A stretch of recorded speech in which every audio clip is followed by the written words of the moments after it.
Jangan mudah-mudahnya memutuskan sesuatu yang di saat kita lagi emosi, kita lagi marah, ya kan? Pakai pikiran yang tenang, pakai pikiran Kristus, pakai pikiran yang baik, ya kan? Untuk memutuskan sesuatu yang baik. Ketika kita punya pikiran yang baik, pikiran Kristus, saat dibutuhkan untuk memutuskan segala sesuatu, pasti akan memutuskan yang baik. Harus belajar menabur. Apa yang kamu tabur, itu yang akan kamu tuai. Nabur hal yang baik. Jangan menabur hal yang buruk, jangan menabur hal yang jahat, supaya kamu enggak menerima sesuatu yang jahat juga. Bahkan bukan cuma diri kita yang akan terima sesuatu yang jahat. Keturunanmu, anak cucumu, juga hidupnya akan selalu mengalami hal-hal yang enggak baik. Tetapi kalau orang tua, kakek neneknya hidupnya selalu cinta Tuhan, takut akan Tuhan, menabur yang baik, hidupnya selalu menabur. Saya percaya anak cucu kita juga akan diberkati oleh Tuhan, juga akan ditolong oleh Tuhan. Gak tahu nanti suatu saat ada yang susah, bingung dan lain sebagainya, anak keturunan kita, Tuhan akan kirim orang-orang baik untuk menolong. Bapak, kami mengucap syukur, terima kasih buat pertemuan kita hari ini Tuhan. Kami ucap syukur, kami percaya hari-hari kami senantiasa ada dalam tangan Tuhan. Tuhan yang baik, Allah yang kami sembah, Allah yang kami tinggikan, Allah yang kami agungkan. Kami ucap syukur, terima kasih Tuhan buat penyertaan-Mu, perlindungan-Mu Tuhan. Hamba juga berdoa di dalam nama Tuhan Yesus untuk pemirsa dimanapun berada yang ada mendengarkan siaran dari kami, semuanya akan menerima firman Tuhan dan diberkati oleh firman Tuhan. Yang sakit disembuhkan, yang lemah dikuatkan, yang kekurangan Tuhan selalu tolong hidupnya. Kami mengucap syukur, terima kasih. Beri kami hati dan pikiran kami menjadi tanah yang baik, tanah yang subur Tuhan, untuk menerima setiap benih firman-Mu. Sehingga ketika kami menerima setiap benih firman-Mu, menjadi rema dalam kehidupan kami, bertumbuh terus dan bertumbuh dan berbuah untuk hormat kemuliaan nama Tuhan Yesus Kristus. Kami mempersiapkan hati pikiran kami Tuhan, hanya di dalam satu nama, dalam nama Tuhan Yesus Kristus. Haleluya. Amin. Shalom. Shalom Aleihim. Bismillah Yeshua Hamasya. Salam damai sejahtera di dalam Tuhan Yesus Kristus. Saya juga ucapkan buat pemirsa maupun juga jemaat GAP Daat, selamat tahun baru 2024. Dan kita percaya di tahun ini, di awal tahun 2024, kita sebagai anak-anak Tuhan hidupnya senantiasa dipelihara oleh Tuhan Yesus. Hidupnya selalu disertai Immanuel, Tuhan Yesus selalu menyertai saudara dan saya. Kita baru memasuki di tahun 2024 dan kita akan mengakhiri nanti sampai di akhir tahun 2024 senantiasa hidup diberkati oleh Tuhan Yesus. Oke. Saya beri tema buat hari ini di awal tahun 2024, nasib hidup Anda dan saya akan ditentukan oleh 5 hal. Sekali lagi, nasib hidup kita akan ditentukan oleh 5 hal. Nasib hidup, temanya yaitu nasib hidup. Oke. Ayo kita tirukan. Kita sama-sama katakan, nasib hidup kita akan ditentukan oleh 5 hal. 2, 3, nasib hidup kita akan ditentukan oleh 5 hal. Nasib hidup saudara dan saya itu ditentukan oleh apa aja. Nah, buat sekarang yang ingin saya sampaikan, untuk saya bahas pesan Tuhan buat siang hari ini, buat hari ini, supaya ketika kita menerima, kita paham, kita ngerti. Jadi orang Kristen itu paling enggak kita jalani hidup ini enggak cuman begitu-begitu aja. Kenapa? Firman Tuhan mengatakan, engkau semakin naik, bukan turun. Dijadikan kepala, bukan ekor. Nah, nasib orang Kristen itu harus selalu naik, bukan turun. Nasib orang Kristen itu harus semakin hari semakin terus terang, bercahaya. Firman Tuhan itu sendiri yang bilang, terang jalan hidup orang percaya, anak Tuhan itu semakin terbang tengah hari, harus semakin terus bersinar, bercahaya. Tidak ada ceritanya orang Kristen, Pak, nasib saya kok semakin hari semakin terpuruk ya. Rasanya kok saya ini surem gitu, masa depan surem. Lah itu jadi pertanyaan. Orang Kristen itu kalau sudah kayak begitu jadi pertanyaannya harus diperiksa, diintrospeksi. Kenapa gitu? Nggak sesuai dengan firman Tuhan, ya kan? Ayo. Yang pertama, nasib hidup kita itu ditentukan oleh yang pertama, apa yang kamu ucapkan, maka itu yang akan terjadi. Apa yang kita ucapkan, itu yang akan terjadi. Ketika kita selalu berkata-kata sesuatu yang positif, aku sehat, aku diberkati, aku senantiasa hidup sukses. Nah, yang itu yang akan terjadi dalam kehidupanmu. Sebaliknya, kalau kita sebagai orang Kristen, hidupnya cuman orang Jawa bilang itu ngeresulo, gerundeng, ngomel, mengeluh terus. Nasib ini kok gini ya, kerja semua susah, ini susah, mau melangkah ngerjakan sesuatu rasanya susah. Jadi sesuatu itu dikatakan yang negatif melulu. Atau mungkin kalau memperkatakan saya ini sudah tua ya, saya ini orang miskin, saya ini ya punya sakit yang gak sembuh-sembuh, sakit penyakit yang sudah puluhan tahun dan gak mungkin sembuh.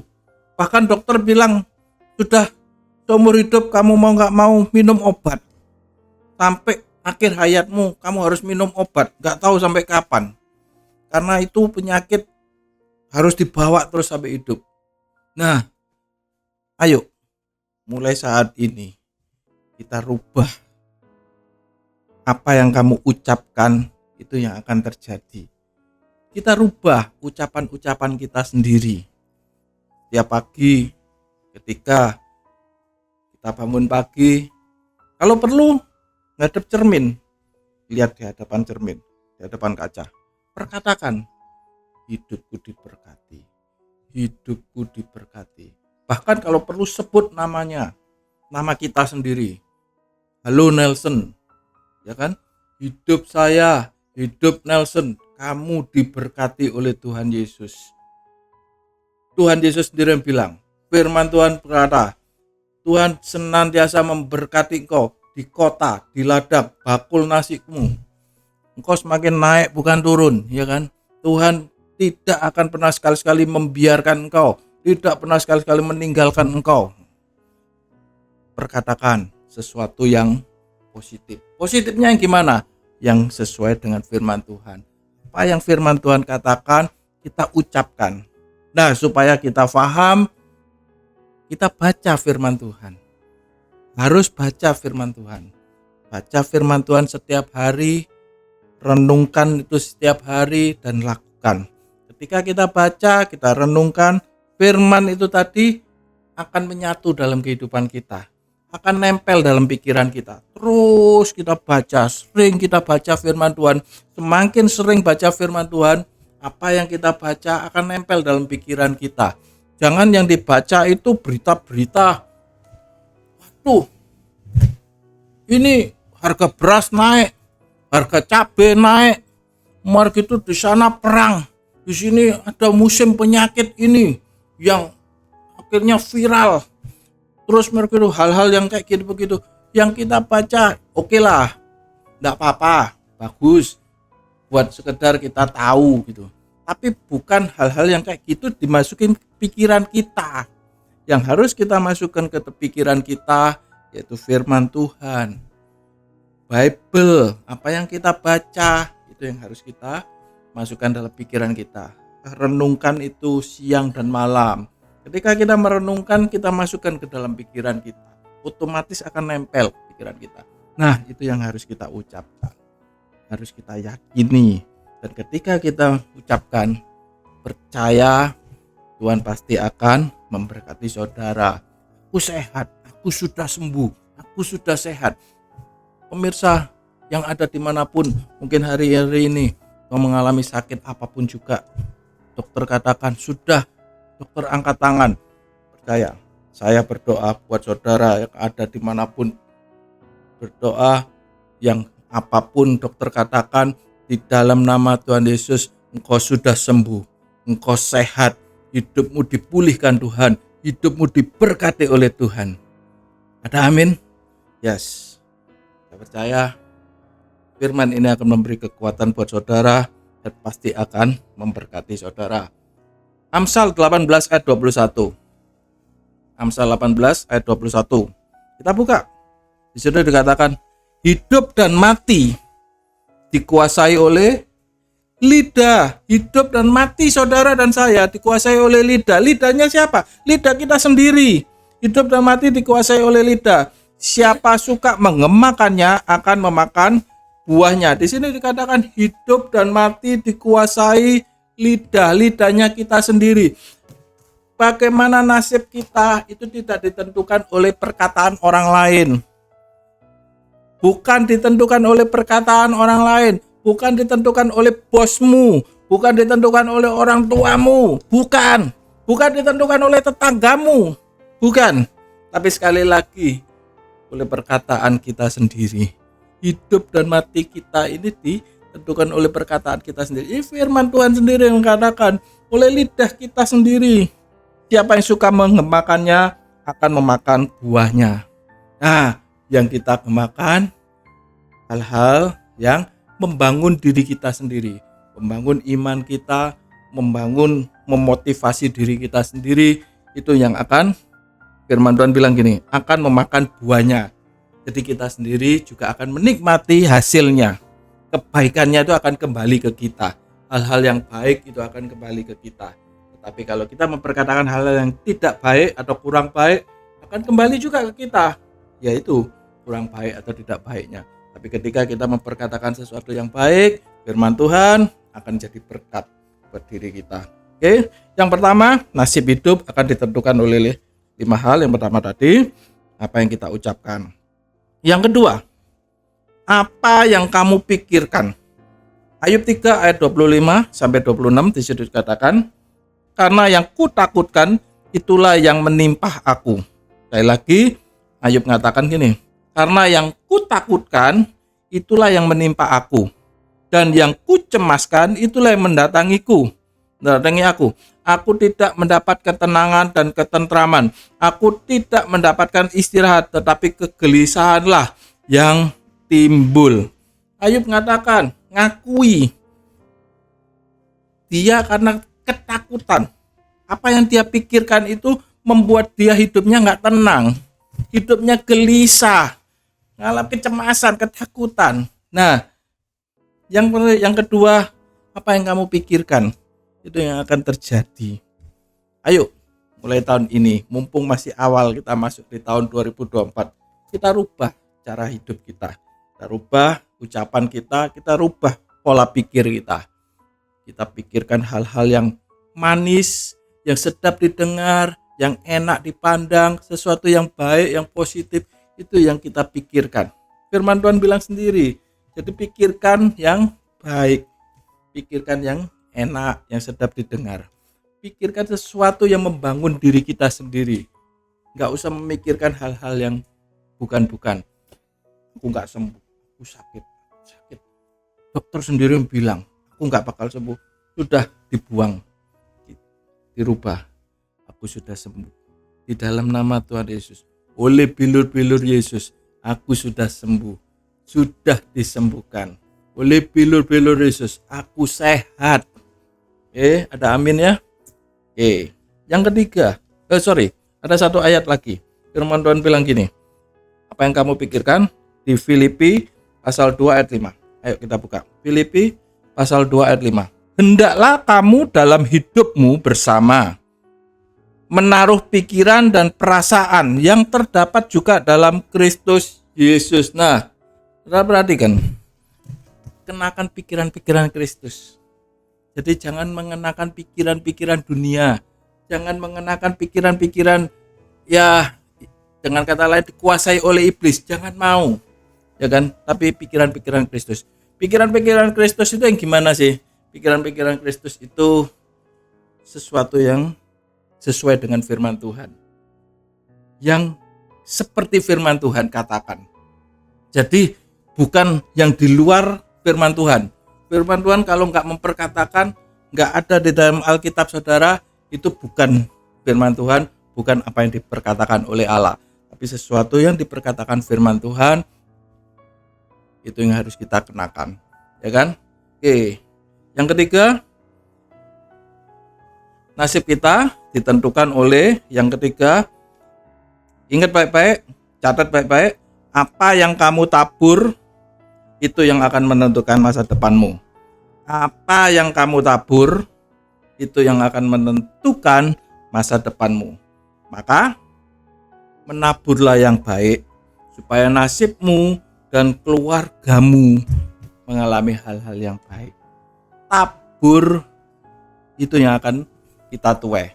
Tabur sesuatu yang baik. Tabur sesuatu yang baik gimana? Ya, puji Tuhan, kalau diberkati Tuhan, pakai berkat itu. Mungkin secara finansial, kita diberkati secara finansial, pakai finansialnya untuk jadi berkat. Banyak orang yang membutuhkan, kita jadi berkat. Banyak gereja-gereja Tuhan, mungkin di daerah, di pelosok, saya selalu pelayanan, banyak seringkali pelayanan saya di daerah, di kota-kota kecil, di kecamatan, di kelurahan, di dusun-dusun, bahkan di pelosok-pelosok, sampai naik gunung. Sebelah kanannya jurang, sebelah kirinya tebing, mobilnya cukup cuma satu mobil aja, mobil saya, nggak mungkin bisa sisipan. Saya pelayanan buat gereja-gereja di daerah. Mereka undang saya khotbah, saya juga kadang bawa sesuatu buah tangan untuk mereka semua. Ayo, kalau kita hidup diberkati secara finansial, kita tabur sesuatu yang baik. Pak, kalau saya nggak ada, saya sendiri kekurangan, gimana Pak? Gampang, lewat doa. Kan gampang.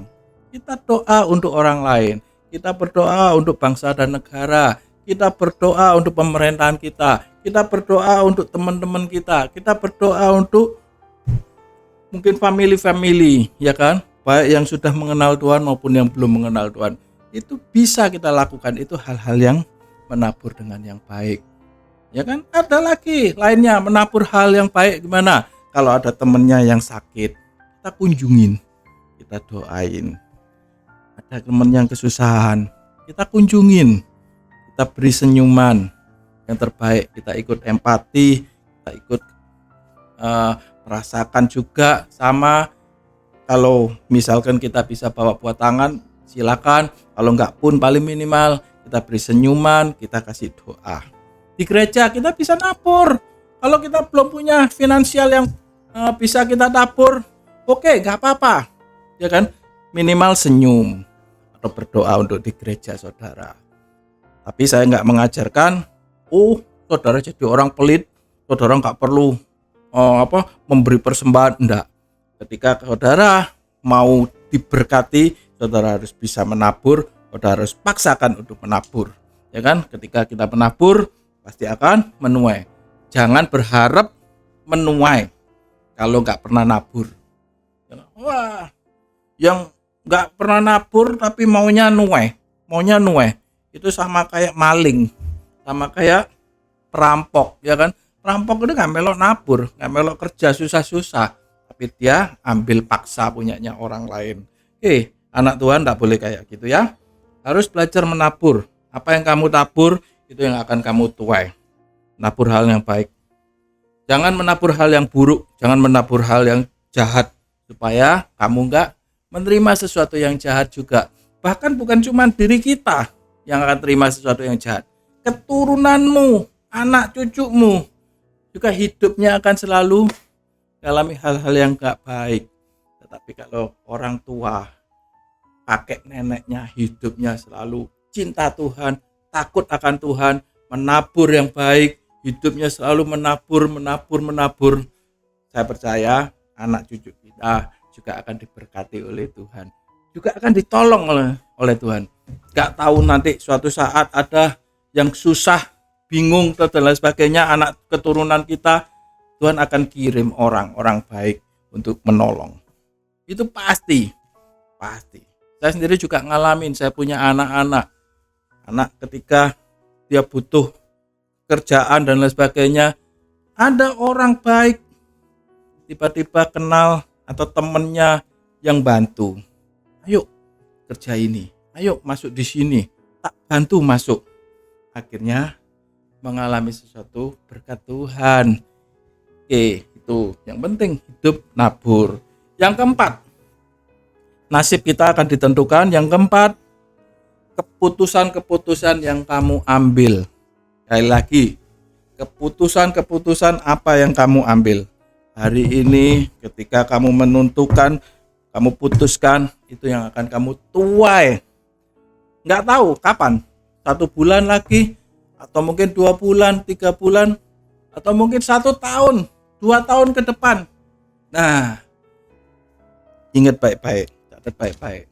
Jangan mudah-mudahnya memutuskan sesuatu yang di saat kita lagi emosi, kita lagi marah, ya kan? Pakai pikiran yang tenang, pakai pikiran Kristus, pakai pikiran yang baik, ya kan? Untuk memutuskan sesuatu yang baik. Ketika kita punya pikiran yang baik, pikiran Kristus, saat dibutuhkan untuk memutuskan segala sesuatu, pasti akan memutuskan yang baik. Ketika kita memutuskan yang baik, nanti suatu hari apa yang kita putuskan sekarang akan kembali ke kita, ya kan? Jadi ayo belajar. Mulai saat ini kita harus bisa mengontrol emosi kita. Kita harus bisa mengontrol perkataan kita, pikiran kita, bahkan sampai keputusan-keputusan kita.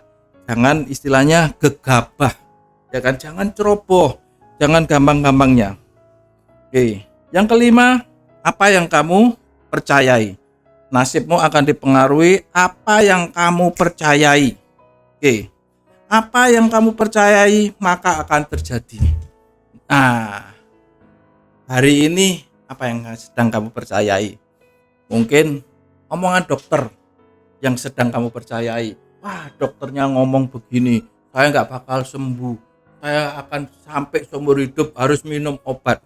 Itu akan terjadi apa yang kamu percayai. Dunia sedang mempercayai, dunia sedang memperkatakan resesi, cari duit susah, pekerjaan susah, banyak perusahaan-perusahaan yang tutup, gulung tikar, ya kan? Waduh, pekerjaan kita juga sepi, toko kita sepi, ya kan? Nah, ayo kita rubah paradigma kita rubah cara berpikir kita. Apa yang kamu percayai? Yang kamu percayai sekarang dunia, kondisi, keadaan dunia yang semakin hari nggak semakin baik, katakan, ya kan? Atau mungkin sakit penyakit, apapun itu, kata orang, kata dokter, ketika kita percayai, itu yang akan terjadi. Mulai saat ini, yang harus kita percayai yaitu firman Tuhan. Firman Tuhan. Sekali lagi saya katakan, suara Allah, ucapan Allah, instruksi Allah, itu yang harus kita percayai.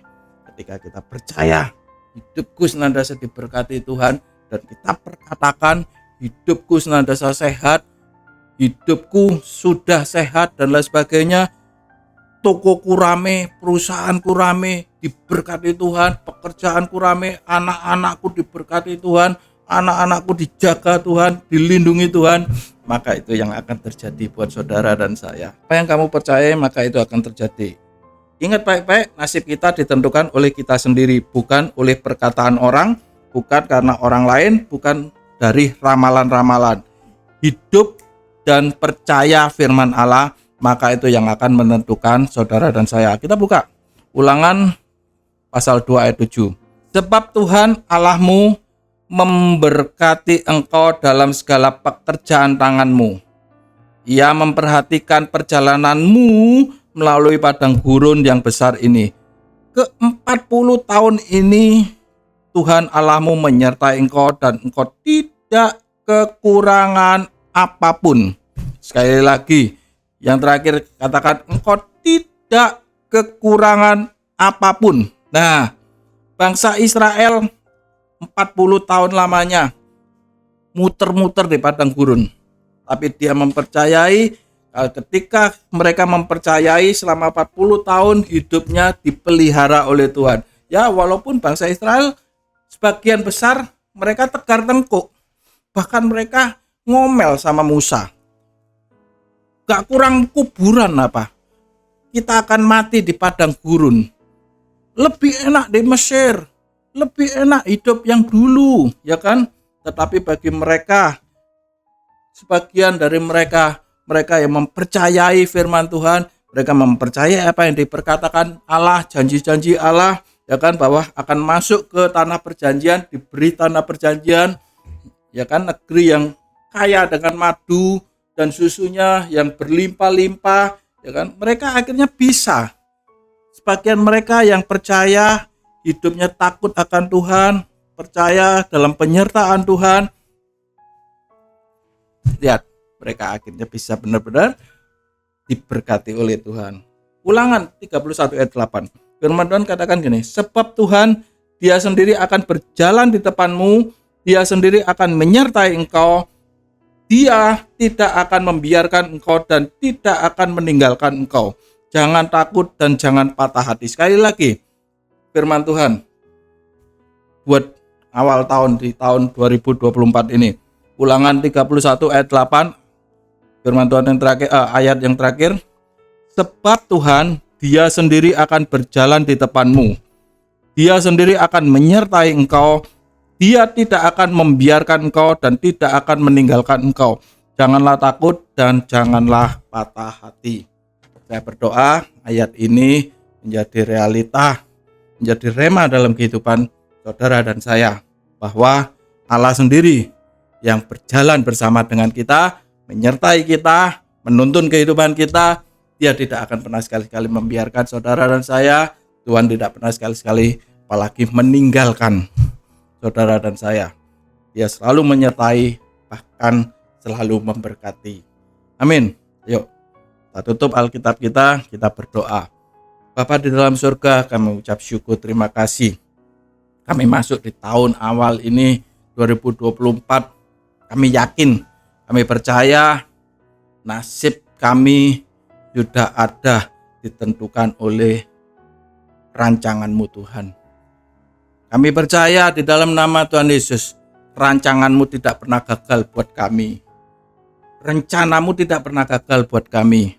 Dan kami percaya ketika kami menempatkan diri kami, mempercayai Engkau sebagai Tuhan dan Juru Selamat kami, mempercayai Engkau sebagai Tuhan yang menuntun kehidupan kami sendiri juga belajar memperkatakan sesuatu yang baik, yang sesuai dengan firman Tuhan, memikirkan sesuatu yang baik, pikiran-pikiran yang positif, pikiran-pikiran Kristus ada dalam diri kita, dan apa yang kami percaya yaitu firman Tuhan, semuanya akan tergenapi, semuanya akan terjadi. Hidup kami, pemirsa buat hari ini yang mendengarkan siaran dimanapun berada, selalu diberkati Tuhan, sehat walafiat di dalam Tuhan Yesus Kristus. Terima kasih Tuhan, terima kasih. Kami masuk 2024, hidup berkemenangan, senantiasa hidup berkelimpahan, diberkati Tuhan Yesus Kristus. Amin. Terima kasih.